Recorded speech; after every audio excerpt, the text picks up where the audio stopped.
বয়সের পার্থক্য বা অগ্নিদেবের বিবাহিত পরিচয় কোনোভাবেই বাধা হয়ে দাঁড়ায়নি তাদের প্রেমের সম্পর্কে। কর্মসূত্রে পরিচয়ের পর পরিচালক তথা প্রযোজক অগ্নিদেব চট্টোপাধ্যায়ের প্রেমে পড়েছিলেন অভিনেত্রী সুদীপা চট্টোপাধ্যায়। আজ 60 বছরে পা রাখলেন অগ্নিদেব। স্বামীর জন্মদিনে ভালোবাসা জানাতে ভোলেননি সুদীপা।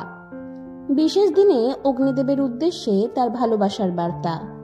60 বছরের যুবক, আমার চেনা সবচেয়ে অসাধারণ পুরুষ, শুভ জন্মদিন আমার ভালোবাসা। যদিও সুদীপা এখন অগ্নিদেবের জীবনের অন্যতম গুরুত্বপূর্ণ মানুষ, তবে অতীতে পরিচালকের আরেকটি বিবাহিত জীবন ছিল, যা দীর্ঘস্থায়ী হয়নি। টেলিভিশন ধারাবাহিক কোন সে আলোর স্বপ্ন নিয়ে সেটেই প্রথম পরিচয় হয়েছিল অগ্নিদেব ও সুদীপার।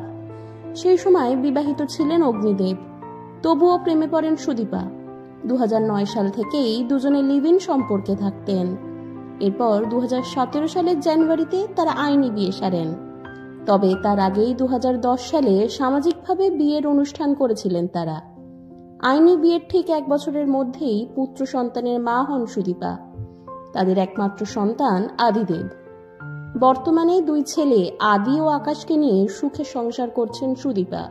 তবে অনেকেই জানেন না পরিচালকের প্রথম স্ত্রী কে ছিলেন। অগ্নিদেবের প্রথম স্ত্রী ছিলেন দেবযানী, যার সঙ্গে তার একমাত্র সন্তান আকাশের জন্ম। 2000 সালে দেবযানীর থেকে বিচ্ছেদের মামলা দায়ের করেন অগ্নিদেব। 2005 সালে এই ঘটনা আলোচনার কেন্দ্রবিন্দুতে উঠে আসে। টাইমস অফ ইন্ডিয়াতে প্রকাশিত এক প্রতিবেদনে জানা যায়, অগ্নিদেব অভিযোগ করেছিলেন যে দেবযানী মদ্যপ অবস্থায় তার বাড়িতে চড়াও হয়েছিলেন। বিষয়টি পুলিশের কাছেও গড়ায়।